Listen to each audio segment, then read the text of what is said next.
Urimi utheremete gutherema mwena wa gikondi Mukurwe-ini migunda-ini o nginyagia ngito-ini cia nyumba gutikagie na gicunji ona kimwe gia tiri kirorira thi.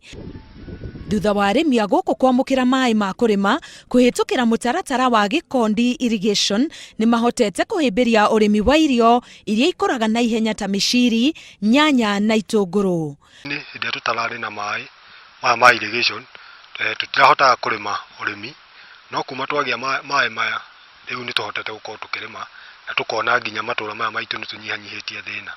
Makiringithania urimi uyu na wa kahua maugite uyu wa irio uri na umithio mwegega amu ni makoretwo makigetha irio ici na guciendia na njira nene. Ngikirenga kahua itina ndainaitira igana rimwe ngirenga itina 50 nigetha nyone gwa kuhanda tondu wonini wa mugunda nirio riu nyigire urimi wa horticulture ni undeithiti kuma ndawingirira ni tondu ndiagaga kurarigana riakwa muhuko kana meri kuringana na kiria nimite.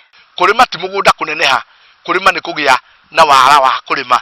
Ona gukire uguo urito mwe munene arimi a maratungana naguo ni kumiria magetha mao makiuga barabara ciao ni thuku. Tondu ko ni mabarabara maitu tufamu road tutie na nginya maramu na ukona gona wari maindo ciaku guti hindi urahota gucikinyia haria hagirire mathaa maria magirire. Maai maya ma gikondi irrigation marakinyira arimi 276. Arimi aya no makoretwo makiamukira githomo gia kugacirithia urimi uyu. Ngiribotera Inooro TV, getwo Karo Kinyugo Mwaura.